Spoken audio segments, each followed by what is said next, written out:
The Synchromystic presents Synchromystique.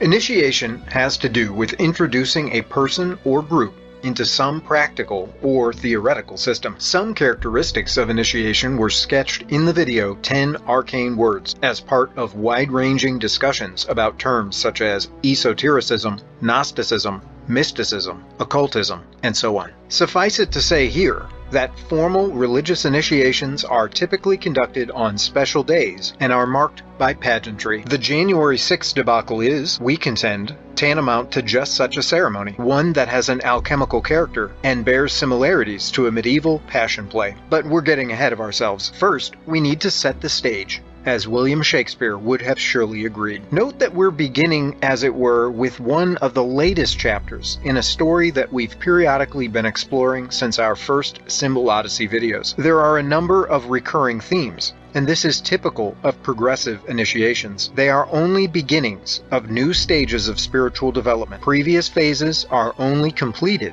when we have been initiated into the next one. Keep in mind that both alchemy and the Kabbalah, among other systems, can provide insight into the supposed aims of occult initiation. In this presentation, we will not have time to rehearse everything that we have touched on and defined in the past. In an initiation ceremony, participants pass symbolically and sometimes literally through a gateway, not unlike recent science fiction movies about a so-called Stargate, or indeed, like the upstairs clothes cupboard in C.S. Lewis's 1950 fantasy novel, The Lion, the Witch, and the Wardrobe. Thus, it is telling that the notion of an insurrection was imprinted on the public mind concerning the passage of protesters and others into the Capitol building during what was arguably an occult initiation. And it took place in January 2021. The month, after all, is named for the two-faced Janus, who, among other things, was the Roman god of doors and transitions. The question of where the January 6th gateway leads us will be our focus here, in part 2 of a study begun in the previous Symbol Odyssey video titled Omicron. We will investigate other, more crypto-political elements of the situation in a follow-up installment.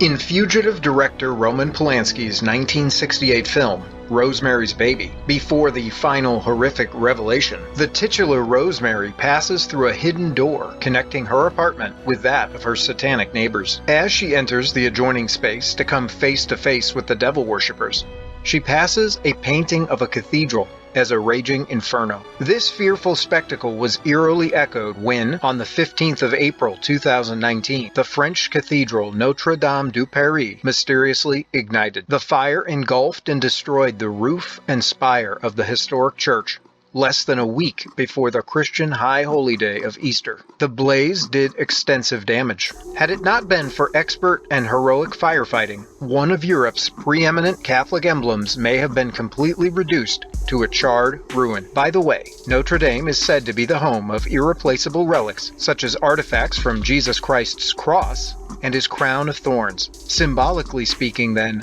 one of the last vestiges of Christendom literally went up in flames. It wasn't the first time that Notre Dame had been under threat specifically. During the bloody French Revolution, which rationalized its extreme violence in exaltation of Enlightenment Masonic ideals of liberty, equality, and fraternity, the Catholic king Louis XVI, embodiment of the union between church and state, was beheaded in January 1793.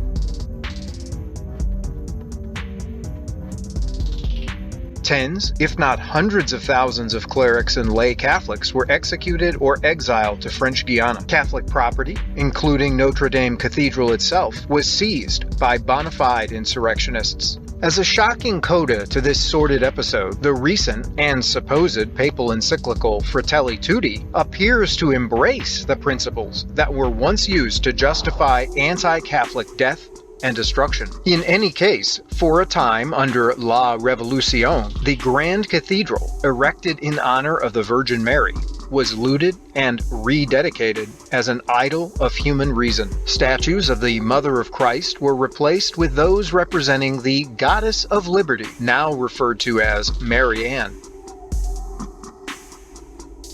Notre Dame was subsequently left to molder.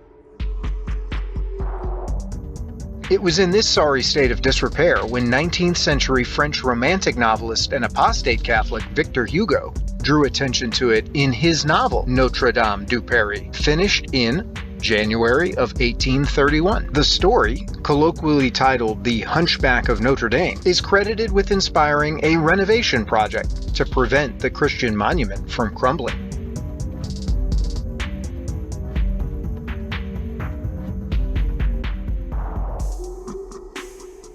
As pointed out in part 1 of this study, Hugo's opening scene took place during a joint celebration of the Christian holy day of Epiphany and the so-called Feast of Fools. The date, January 6, 1482.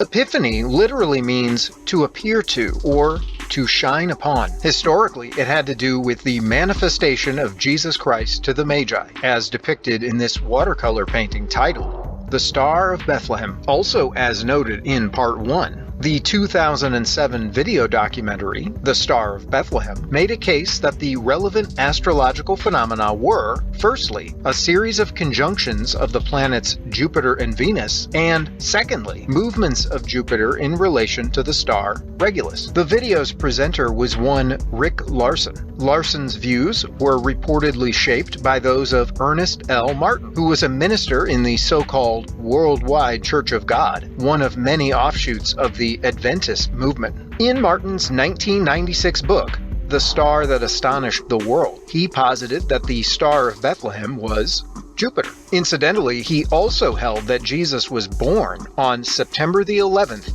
in the year 3 BC. Of course, September 11 subsequently became a noteworthy date for other world historic reasons. The full religious significance of 9/11 will have to be explored another time, but it is of particular interest that the 1893 World's Columbian Exposition, held in Chicago, Illinois, opened its World Parliament of Religions on a September the 11th. That historic gathering has been called the birthplace of the interfaith movement. This pan-religious agenda has seemingly been adopted and amplified by post-Vatican II personalities like Karol Wojtyła, better known as John Paul II. In October 1986, the charismatic claimant to the office of St. Peter assembled representatives from numerous non-Christian sects for the so-called World Day of Prayer for Peace in Assisi, Italy. Before we leave the Star of Bethlehem, we note that, reportedly, in Larson's interpretation, Jesus was conceived rather than born on the momentous 9/11. This is an investigation of public symbolism. We do not need to endorse any of the Martin-Larson hypothesis to observe that these men popularized the notion that the Star of Bethlehem should be identified with various astronomical conjunctions.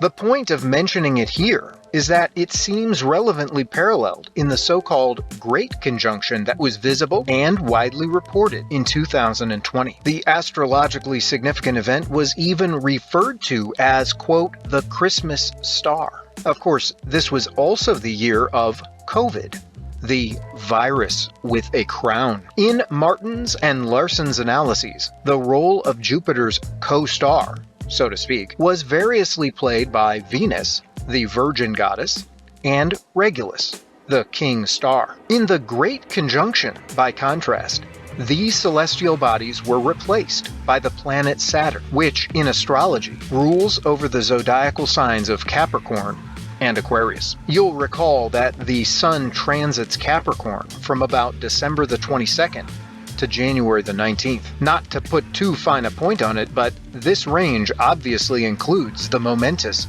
January the 6th. As our previous video explains, Saturn is named for a pagan Roman deity and is associated both with the Greek mythical figure Cronus and with the arch-deceiver, Satan. Saturn is known as the Devourer, as illustrated in this horrific depiction of Saturnian cannibalism by the 18th to 19th century Spanish Romantic painter Francisco Goya. It is remarkable that, according to alchemists and astrologers, Saturn rules over old age, and diseases associated with Saturn include depression, melancholy, and senility. In Part 3 of our study, we'll tackle some of what can only be called the crypto-political angles surrounding January the 6th, including some pertaining to Joe Biden, who appears stricken with at least one of these Saturnian mental afflictions. Saturn was worshipped, especially in December, during a festival called the Saturnalia. Saturnalia just preceded the present Christian holiday of Christmas. Saturnalia was characterized in part by the inversion or overthrowing of Roman societal norms.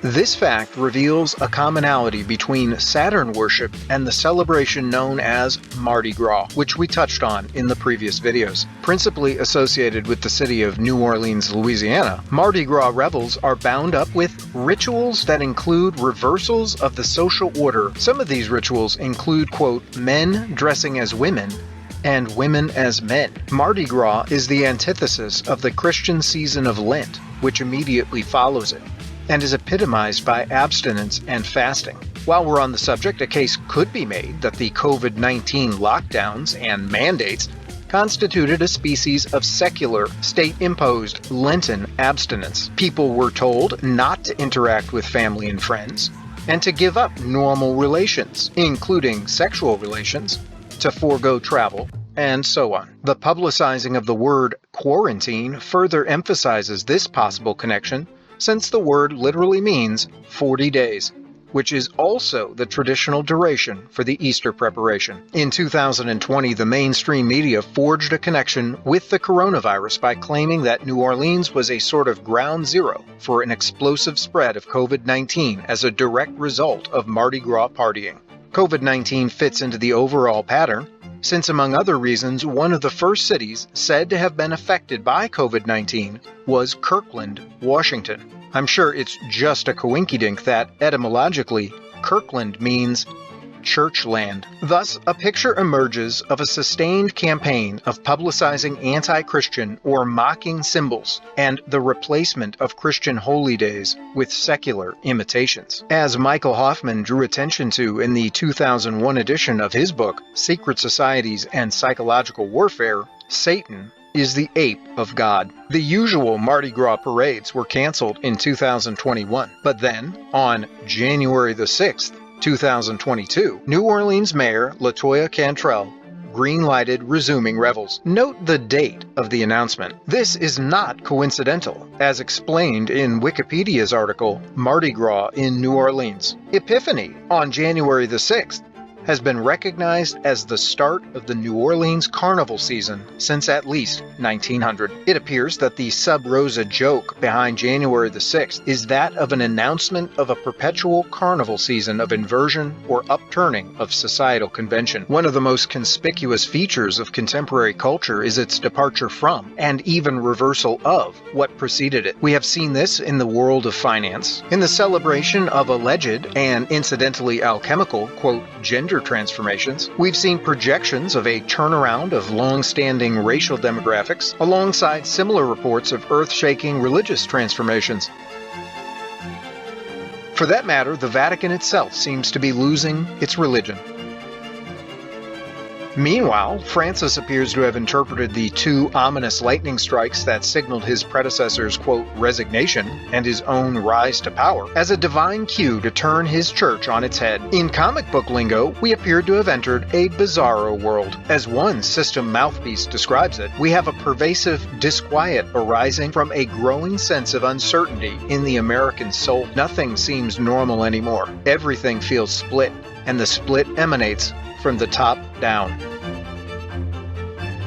The January 6th incident is like Rosemary's Closet portal, on this side of which we confront a new, dark reality, not altogether unlike the upside down depicted in the Netflix hit series Stranger Things.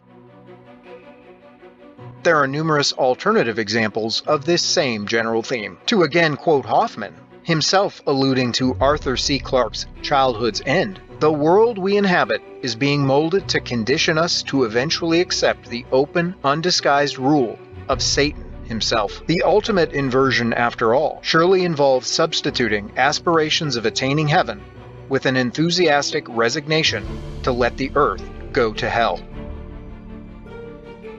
Wikipedia goes on to report that locally, that is, in New Orleans, the Carnival declaration is sometimes known as Twelfth Night. To be technically accurate, Epiphany, the day of the revelation of God as incarnated as Jesus Christ, is January the 6th.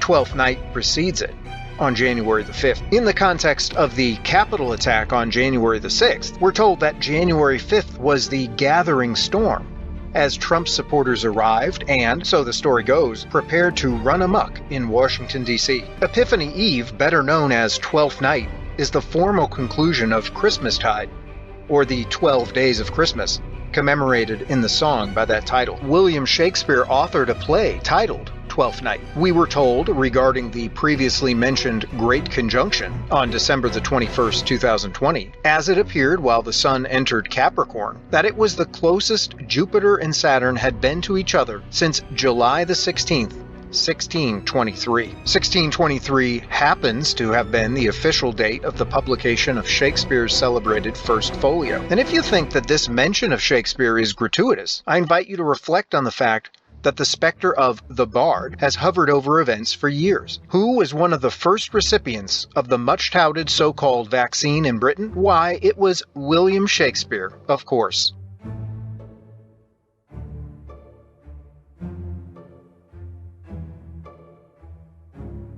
Twelfth Night is also known as What You Will, a title that appears to be more than a faint echo of the esoteric maxim, "Do what thou wilt," which was originally articulated by the bawdy Renaissance humanist Francois Rabelais in his fictional Gargantua and Pantagruel. When 18th century English politician Sir Francis Dashwood, whom we have discussed before, resuscitated Philip Wharton's Hellfire Club, he inscribed "Do what you will," in French, on a doorway at the Medmenham Abbey meeting location. The Hellfire Club represented one strand of Satanism that has persisted to the present day in such cults as Anton Szandor LaVey's Church of Satan. Rather than a cartoonish, misplaced worship of a Dark Lord, as Voldemort's Death Eater followers are depicted doing in the Harry Potter series, these Satanists generally mock religion and idolize themselves. To be sure, this anthropocentrism, egoism, and even self-worship has a pedigree that goes far beyond risible diabolism. It is a feature of myriad varieties of perspectivalism and subjectivism, and it shows up in the earliest appearance of humanity, as our history is recorded in the Bible. All these currents crystallized into the Rabelaisian do-your-own-thing mantra that was later taken up by the much ballyhooed occultist Aleister Crowley. He made it the motto of his satanic Abbey of Theleme, which was located in Cefalu, Italy, before it was shuttered by Benito Mussolini. Once again, for further details, see past videos. Before moving on, it's worth saying something about why Rabelais and Shakespeare should figure so prominently in the symbolism of public spectacles. As a quick and dirty answer, notice that both innovators have been favored by the intelligentsia since at least the Romantic period. For instance, 18th to 19th century French literary theorist and writer François-René de Chateaubriand pointed to Rabelais and Shakespeare as being two of a handful supposed mother geniuses, along with Dante and Homer, who gave birth to the distinctive traditions of English, French, Greek, and Italian literature. Victor Hugo speculated along the same lines, and although he proposed a slightly different list, Hugo agreed with Chateaubriand generally, and lavished praise on both Rabelais and Shakespeare. Again, we're analyzing inside jokes and tracing key words and phrases such as "do what you want." This is not an exercise in partisan political commentary. With that in mind, there are a few additional striking facts that are worthy of mention. One of these concerns the 12th day of Christmas, January 5th, when characters like Jake Angeli, whose name, as we previously explained, means supplanting angel, were assembling in the nation's capital. For more on Jacob Angeli Chansley, see the video titled Omicron. It is remarkable that, as in Shakespeare's play, Twelfth Night itself, as a holiday, revels in the overturning of convention. 20th century Russian literary theorist Mikhail Bakhtin connected the Feast of Fools, Twelfth Night, and other medieval rituals, all of which, in his opinion, relied on Carnival principles. And this brings us back to Victor Hugo and his invocation of a January the 6th. The Hunchback of Notre Dame focused partly on the character Quasimodo, who was born with various physical deformities leading to his being ostracized as a monster. The word Quasimodo is obscure, and its possible significance debated. The character typically hid himself inside Notre Dame Cathedral, where he served as its bell ringer. In Warner Bros.' 2016 movie Batman vs. Superman: Dawn of Justice, the character Lex Luthor, played by Jesse Eisenberg, mentions ringing a bell announcing that God, meaning Superman, is dead.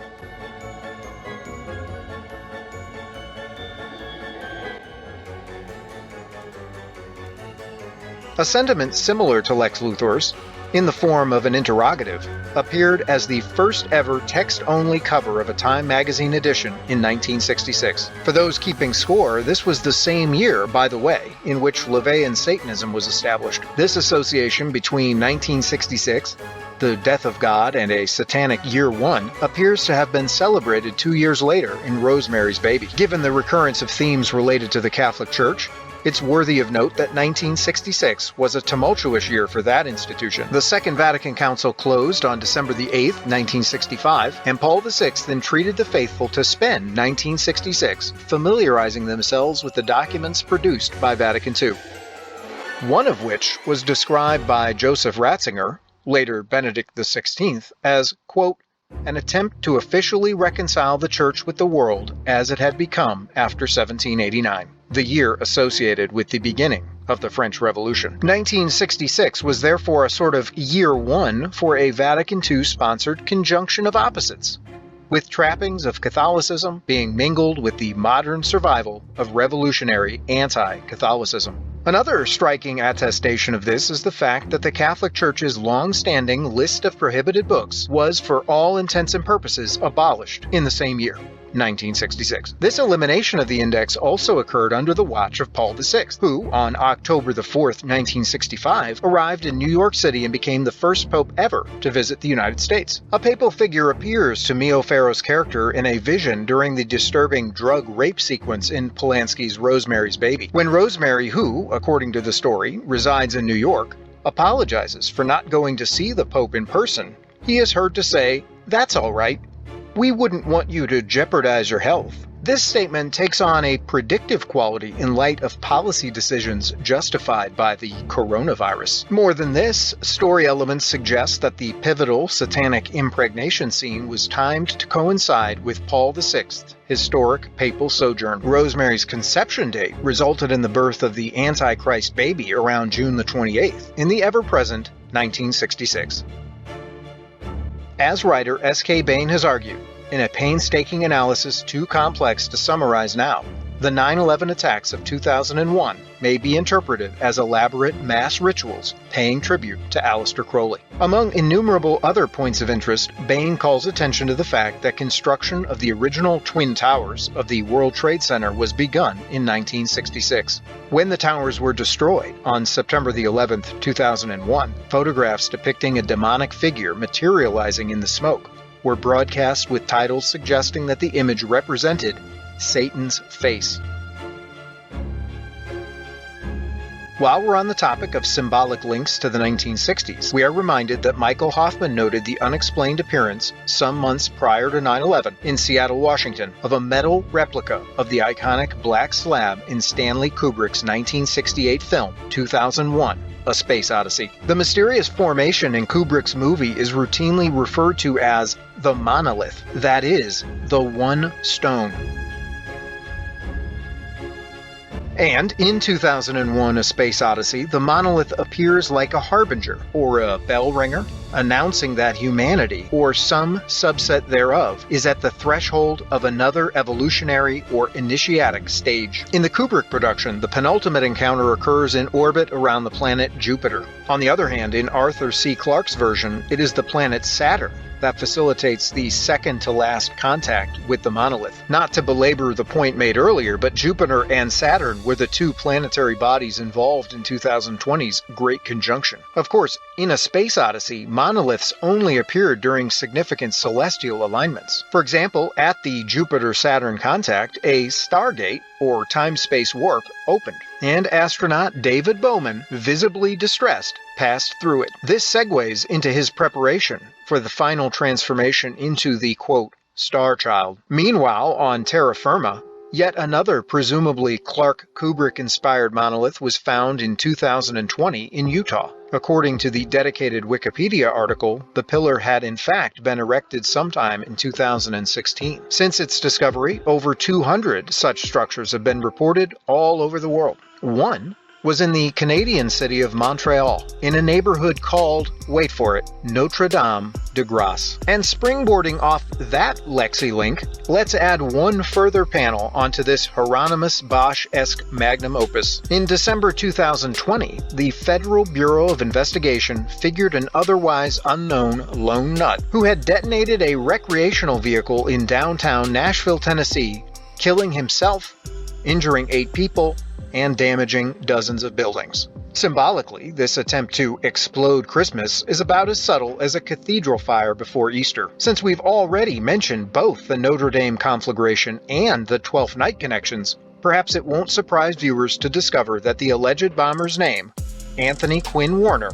bears an uncanny resemblance to that of the late actor known as Anthony Quinn, who, among other celebrated roles, played none other than Quasimodo in a 1956 French-made film version of The Hunchback of Notre Dame. In Hugo's story, the outcast bell toller ventures into the surrounding city on January 6, 1482, emboldened by the double celebration of Epiphany and the Feast of Fools, the latter of which serves to camouflage our protagonist's misshapen profile. In conformance with the pervasive theme we're exploring, Feast of Fools revelers are routinely costumed in outlandish ways that embody some aspects of social inversion. Quasimodo's grotesque appearance is at first mistaken for an elaborate disguise. Because of this, during the festivities, Quasimodo is named Pope of Fools.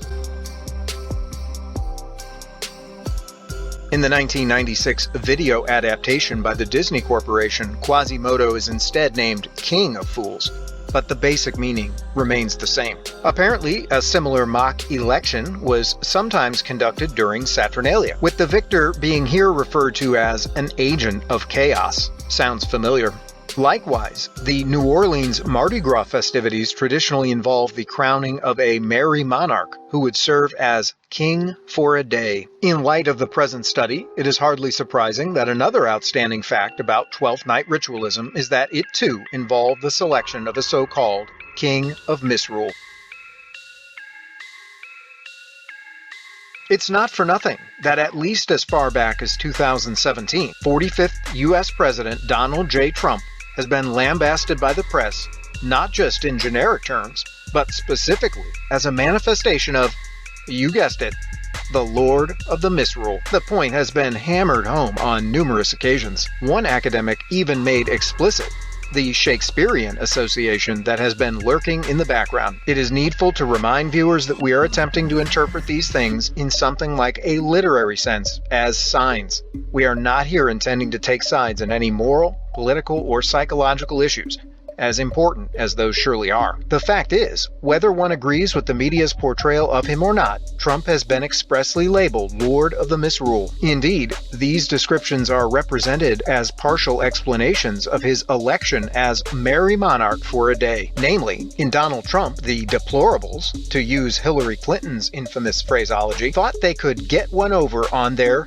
betters. For recall that the selected Misruler was usually either an authentic peasant or yokel, or else a minister of low rank. This person was put in charge of the drunkenness and wild partying that characterized his brief reign. Not only does this description once again echo the goings-on of all the carnivals we've surveyed, including Mardi Gras festivities that are still held in our day, but this is also the way that the January 6 rioters and Trump himself have been depicted in the mainstream press. And recall that the word villain initially meant peasant. Similarly to the character Sergeant Howie in the 1973 film The Wicker Man, Donald Trump, considered solely as a character in a play, seems to have been cast as the privileged simpleton, the fool who, at the end of his day as king, rouses the rabble into one last shabby, clownish, idiotic, and aimless mass of vandalism before he's burned alive. Or at least this is how the marketing and news-making wizards wish us to perceive things, even if only subconsciously. And while we're still on this particular cinematographic and propagandistic wavelength, let's observe that secret societies and psychological warfare concludes with a note that wick and wicker relate to the witchy word wicca, and all three apparently derive from a Germanic root meaning to bend. And what do you know, according to one possible etymology, the word corona has the same meaning, to bend. The concept of altering perceptions of the world was on full display in the commercially successful Marvel Cinematic Universe, where the antagonist Thanos uses a magical artifact called the Reality Stone to bend the rules of the universe. Of course, innumerable other movies arguably depict something of the same perception-altering powers. One obvious example would be the capabilities of the character Neo in the Matrix franchise. Neo is obviously a barely concealed anagram of the One, a concept at the heart of the mystical philosophy known as Neoplatonism, the general contours of which we sketched in 10 arcane words. As George Orwell perspicuously warned decades ago, the major media has consistently seen to it that analogous reality bending prevents its audience from lapsing into thought crime. And so we are impelled to agree with analyses concluding the apparent and total complicity of the news media in what we believe is simply a recent instance of what Hoffman, echoing the lingo of psychotherapy, has referred to as a psychodrama. In fact, the dramatis personae and form of many public events, such as January the 6th, are stunningly reminiscent of medieval miracle plays. By glancing at some of the features of these plays, we may gain insight into the possible intentions of the oligarchs who have decreed that January 6th be enshrined alongside December 7th and the aforementioned September 11th in the annals of Saturnian ritual. In the first place, medieval productions were written for and were intended to resonate with the general public. They were socializing events, and these events were staged with decidedly propagandistic intentions. In other words, they were a species of psychological coercion. Perhaps counterintuitively, many of these spectacles were staged to have a destabilizing effect on the social order. This same concept has been attached to the Trump administration in particular. In order to ensure comprehension of the rituals among the uneducated classes, and to facilitate the desired destabilization, medieval plays were performed with the help of periodic narration. This was often provided by a character type known variously as the fool, the blockhead, or the villain.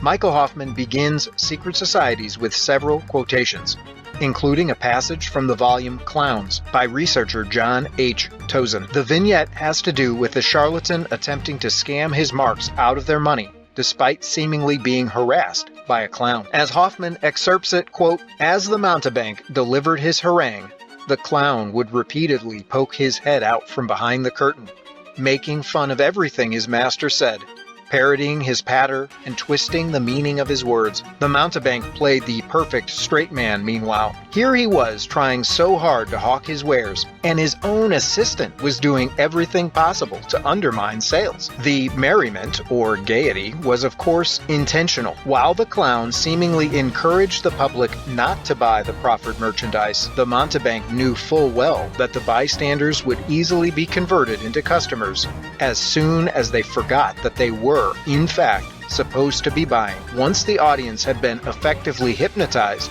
once its judgment and willpower had been weakened, the real sales pitch could begin. The function of the clown is to disarm the observers. Tarot refers to playing cards that have come to be associated with fortune-telling and various other aspects of the occult. Commonly, there is a deck of 78 cards consisting of 2 sets, 56 minor arcana and 22 major arcana, which are also called trumps. One of the most mysterious of these trump cards is that which is designated the Fool. This strange archetype relates to the madman, for more on which, see Part 1, where a connection is forged between the COVID Omicron and the numeral 0 and the notion of a great reset. And attention is drawn to the fact that some of these zeros are the great unwashed masses referred to by Hillary Clinton as the previously noted deplorables. Along this line, it is remarkable that Donald Trump has been widely and incessantly referred to as a clown or a fool. In the past, this badgering is part of what has made him endearing to certain red state voters. Trump's rhetoric and style resonates with popular disdain for experts, anti-intellectualism, and hostility toward elites, and so on. For this to work, Trump has to be seen as an outsider, and this is precisely how he has represented himself. Coincidentally, this is the precise language used to describe aspects of the Fool card's symbolism.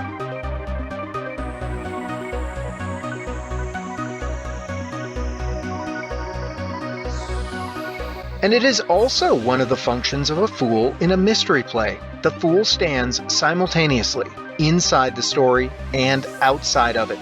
It is this fact, in part, that allows him to charm the audience and perform his mediation and narration functions. Not clearly inside or outside, the fool hovers in the doorway and is thus a liminal figure. Liminality has to do with doorways and thresholds, or with gates. In this way, the fool is like the previously named god Janus, who is frequently depicted facing both forward and backward. The fool is in perpetual limbo between acceptability and rejection, and he leverages his aloofness to provide running commentary on the story, ostensibly from outside the narrative itself. In this way, the fool remarks on the overarching story's events and projects his commentary at the audience directly. Similarly to the clown in the Tozen passage quoted by Hoffman, the fool discharges his obligation to further the narrative and ensure its intended effect on the audience, whether or not he is taken seriously. The fool often undermines his own credibility by engaging in nonsensical, scatological, or sexual mini-farces, often implicating himself and sometimes his wife. Not unlike Tozen's clown, the fool may mock the most sacred moments of the miracle play. But just as with the charlatan's sales pitch, he actually advances the theatrical production rather than sabotaging it. And yet again, we find that this is the language applied to Trump by system-approved so-called political analysts and others. Lest one think that Trump alone is being utilized for symbolical control purposes, stay tuned for the third and final part of this investigation, where we will excavate some little-remembered history that provides further context to the reported Capitol riot, and along the way brings us to one Joseph R. Joe Biden Jr. It is sometimes difficult to know whether to laugh or to cry at all this, but curiously, a pagan festival of possible further interest was known as the Hilaria. According to the standard reference, the Latin dictionary known as the Lewis and Short, the word signifies being gay or jovial. The former word, whose current meaning requires no explanation, used to mean cheerful, while the latter originally meant of or having to do with Jupiter. According to Mikhail Bakhtin, Rabelais incorporates both jovial and Saturnian imagery of gay death into his works. And Victor Hugo pointed out the relation between laughter and the death of the old world. Bakhtin goes on to explain the revolutionary power of laughter, writing, quote, "Laughter overcomes fear, for it knows no inhibitions, no limitations. Laughter scored victories over the mystic terror of God, over the awe inspired by the forces of nature, nature and over the oppression and guilt related to all that was consecrated and forbidden. It was the defeat of divine and human power, of authoritarian commandments and prohibitions, of death and punishment after death. Victory over fear is a simultaneous uncrowning and renewal, a gay transformation. Someone must be laughing. Whoever could it be?